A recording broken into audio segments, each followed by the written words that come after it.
Welcome back, and the breaking news is about those deadly blasts that shook Sri Lanka. But now what we're hearing is that the Sri Lankan government has blamed the Tawheed Jammat for the Easter Sunday serial blasts. In fact, the Tawheed Jammat might have links to international terror organization. Suicide bombers involved were Sri Lankan nationals. That's what we're getting to hear.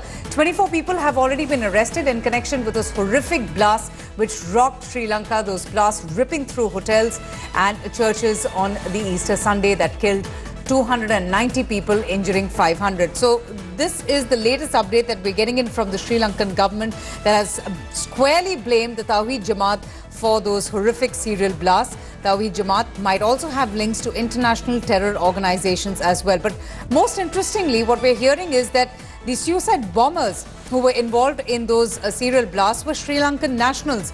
So therefore, this is also an area of investigation, with the national Tawheed Jammat suspected of plotting those Easter blasts, killing over 200 people and injuring 500. Executive Editor Govt joins us now for more on this. Govt, first of all, I'd like to know a little bit more about the Tawheed Jammat, which has been blamed for this horrific, deadly blast that shook Sri Lanka. What else do we know, and what else are you hearing from the Sri Lankan government?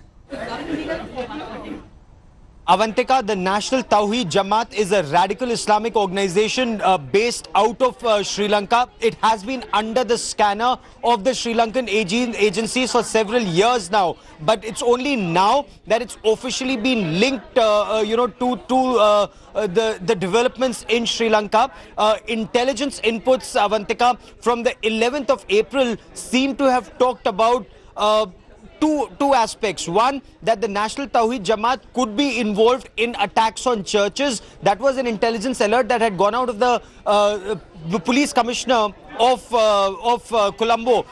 He'd warned that churches could be attacked by elements of the National Tawheed Jammat. That's one part of the story. Two, for the past couple of years, there has been tension between the Sri Lankan Muslims and the Sinhala people.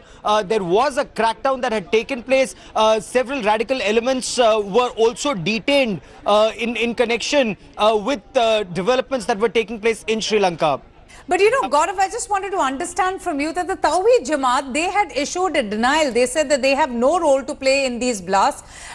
Could that be a strategy to mislead the investigators, to hoodwink the authorities?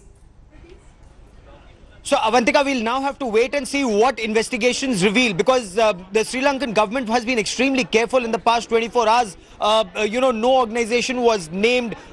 When the security forces yesterday went after some suspects, there was a detonation in which one police sub-inspector and two constables made the supreme sacrifice of their lives. And that's the time that they were going after one suspect. And initial information that's filtering out seems to indicate that that's the time that suspected terrorist perhaps detonated the improvised explosive device. Point one. Point two, at least four of the attacks are suspected to be suicide bombers. Police have some more information, including CCTV camera images of a five-star hotel where the individual had checked in the previous night. The next morning joined the queue to eat breakfast. According to newspaper reports, there was a large crowd there, and that's the time when he was picking up breakfast in the restaurant, he detonated the explosive device. So okay, there are some images, we are told, which are being cross-checked, and certain background of individuals being verified. So we will know whether the Tawheed Jammat has been involved,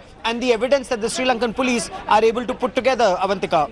Very interesting information coming in. The Tawheed Jammat, a non-political Muslim organization which was reportedly under the lens for the multiple blasts, had also released a statement condemning the attacks. The Tawheed Jammat said that they weren't behind the attack, urging the Sri Lankan government to act swiftly to bring the perpetrators of those heinous acts of terror to justice. In fact, E. Muhammad, who is the General Secretary of Tamil Nadu Tawheed Jammat, said that Sri Lanka Tawheed Jammat has already begun humanitarian services in Sri Lanka.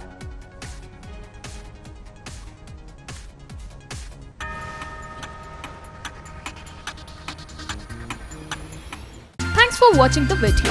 For more such news and updates, please like, share and subscribe to India Today. Also check out our other great videos from our channel. We know you will love to.